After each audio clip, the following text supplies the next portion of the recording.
بسم الله الرحمن الرحيم الحمد لله رب العالمين والصلاة والسلام على رسول الله صلى الله عليه وسلم السلام عليكم ورحمة الله وبركاته አሁን ደግሞ በአላህ ፈቃድ ዱዓንና እስቲጋታን የምናይ ይሆናል። ሁለቱም የሚያመሳስላቸው ነገር አለ፣ የሚለያያቸውም ነገር አለ። እንግዲህ ሁለቱም አላህ ዘንድ የሚደረጉ ዒባዳዎች ከመሆናቸውም ጋር አላህን የምናመልክባቸው ዒባዳዎች ከመሆናቸውም ጋር እስቲጋታ በችግርና በመከራ ጊዜ የሚደረግ ጥሪ ነው። በችግር በመከራ ጊዜ የሚደረግ ዱዓ ነው። ዱዓ ግን አጠቃላይ ሁሉንም ይጠቀልላል ነው። በችግር ሊሆን ይችላል፣ በድሎት ጊዜ የምናደርጋቸው ዱዓዎች ማለት ነው። ዞሮ ዞሮ ዱዓ ማለት ምንድነው ነው? ዱዓ ዒባዳ ነው። ከአላህ ውጭ ላለ አካል ሊሰጥ አይገባም ነው። አለይሂ ሰላቱ ወሰላም በሐዲታቸው ማስረጃዎቻችን ፍልስፍናዎች አይደሉም፣ ተረት ተረት አይደሉም፣ ቁርአንና ሐዲስ ነው። ዲን ብሎ ማለት ከአላህ ዘንድ የመጣ መልእክት ነውና ቁርአንና ሐዲስን መሰረት ያደረገ ነው አቋማችን በሰለፎቻችን ግንዛቤ። አዱዓ ሁወ አልዒባዳ አሉ አለይሂ ሰላቱ ወሰላም። ዱዓ ብሎ ማለት ዒባዳ ነው አሉ። ስለዚህ ከአላህ ውጭ ላለ አካል አይሰጥም ነው። አላህም በቁርአን ውስጥ እድዑኒ የስተጅብ ለኩም ኢነ ለዚነ የስተክቢሩነ ዐን ዒባደቲ ሰየድኹሉነ ጀሃነመ ዳኺሪን ይላል። እድዑኒ ለምኑኝ፣ አስተጅብ ለኩም እሰጣችኋለሁ። ኢነ ለዚነ የስተክቢሩነ ዐን ዒባደቲ እነኛ እኮ የሚኩራሩ የሆኑ እኔን ከማምለክ አለ። ያለመኑትን እኔን ከመለመን በሚል ፋንታ እኔን ከማምለክ የሚኩራሩ የሆኑ ሰየድኹሉነ ጀሃነመ ዳኺሪን ጀሃነም ይገባሉ የተዋረዱ ሲሆኑ። ነቢዩ ዐለይሂ ሰላም ዱዓን ዒባዳ ብለው ጠሩት። አላህን ዒባዳ ብሎ ጠራው። አንዳንድ ሰዎች በመንዙባቸው ይለምናሉ የሞተን ሰው። ከዚህ በፊት ያቀረብንበት ሁኔታ አለ፣ ቪዲዮዎቻቸውን ሳይቀር እና ዱዓ ዒባዳ ነው። ከአላህ ውጭ ላለ አካል አይሰጥም፣ ተለማኞችም አይሰሙም ነው። አላህ ምን አለ? እነኝህን ሰዎች ወመን አضሉ ሚመን የድዑ ማን አለ ይበልጥ የጠመመ ከሚጣራ ሰው በላይ ሚን ዱኒላህ ከአላህ ውጭ አለን መን ላ የስተጂበ ለሁ ለሱ እኮ መልስ የማይሰጠው የሆነን ኢላ የውሚል ቂያመቲ እስከ ቂያማ ቀን መልስ የማይሰጠውን ከሚለምን ሰው በላይ ማን አለ ይበልጥ የጠመመ? ይበልጥ የጠመመ ሰው ይሄ ነው። ከአላህ ውጭ ያለን አካል የሚለምን አምልኮዊ ልመናን። ወደ ሌላ ደግሞ ወደ ሐዲስ ስንገባ አለይሂ ሰላቱ ወሰላም ምን አሉ? ኢዛ ሰአልተ ፈስአልላህ አሉ። በጠየቅ ጊዜ አላህን ጠይቅ። ወኢዛ ስተዐንተ ፈስተዒን ቢላህ መታገዝ በፈለክ ጊዜ በአላህ ታገዝ። እንግዲህ አምልኮዊ ጥያቄ ከሆነ ከአላህ ውጭ ላለ አካል አይጠየቅም ነው። ምናልባት የዱንያዊ ጉዳዮች ከሆኑ መጠየቅ ይጠላል እንጂ ሽርክ አይሆንም። ሌላኛው እስቲጋታ ነው። እንዳውም አላህ ሱብሓነሁ ወተዓላ ከዱዓው ሳንወጣ ከአላህ ውጭ ያለን አካል የሚለምን ሰው ካፊር ብሎታል። ካፊር ብሎ ጠርቶታል አላህ ሱብሓነሁ ወተዓላ።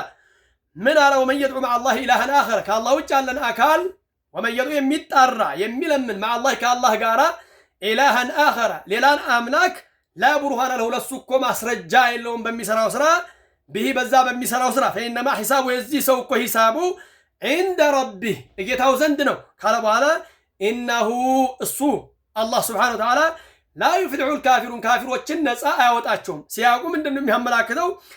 እነኛ ከአላህ ውጭ ያለን አካል የሚያመልክ ሰው እኮ ለዚያ ለሚሰራው ስራ ማስረጃ የለውም ካለ በኋላ የዚህ ሰውዬ የስራውን ምንዳ አላህ ይሰጠዋል ካለ በኋላ አላህ ደግሞ እንደዚህ አይነት ሰዎችን ካፊሮች ናቸውና ነፃ አያወጣቸውም ይላል የቁርአን አያቱ። አላህ ካፊር ብሎ ጠርቶታል ነው።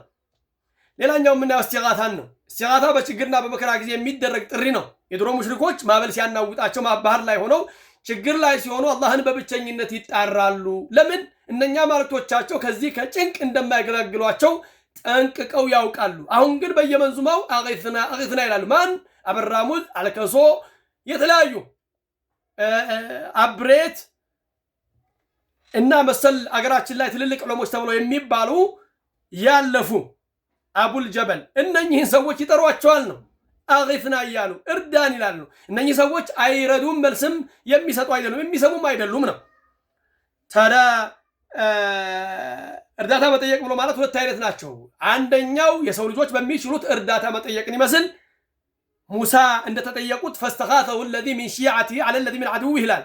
እርዳታ ጠየቀው ከሱ ከሙሳ ከዘሩ የሆነ ሰውዬ በጠላቱ ላይ ሙሳ መጥተው እንዲያግዙት ነው። ይሄ እንግዲህ የሰው ልጆች በሚችሉት ይቻላል ነው።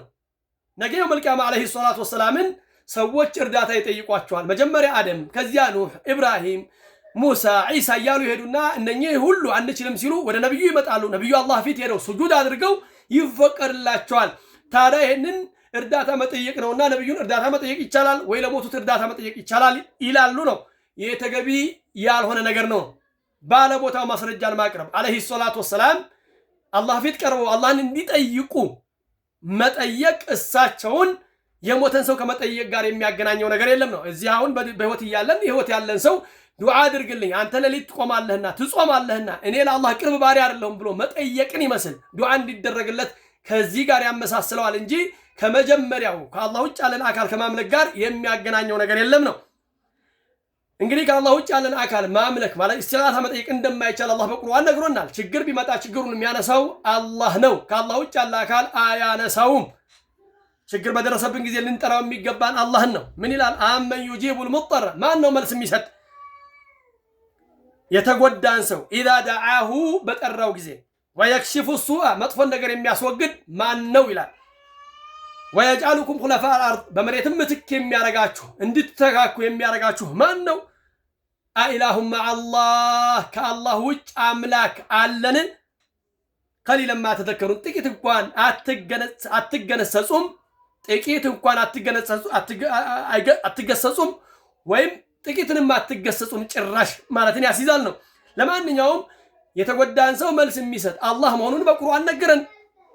በሌላኛው ቁርአን አያት ወየምሰስከ አላህ እኮ ቢለካ ቢዱርን በጉዳት ፈላ ካሺፈ ለሁ አስወጋጅ የለም ኢላ ሁወ እሱ ብቻ እንጂ። ችግር፣ መከራ፣ ድርቅ፣ ጦርነት እነኚህ ሁሉ ችግሮች ናቸው። በዚህ ጊዜ እርዳታ ሊጠይቅ የሚገባ አላህ ነው። ፈተናውን ያመጣው አላህ ነው፣ የሚያነሳውም አላህ ነውና ነው። ከአላህ ውጭ ያለ አካል ቢጠራ አይሰማም፣ መልስም የሚሰጥ አይደለም ነው። ወሰለላሁ ዐላ ሙሐመድን ወዐላ አሊሂ ወሰሕቢሂ ወሰለም። ወሰላሙ ዐለይኩም ወረሕመቱላሂ ወበረካቱሁ።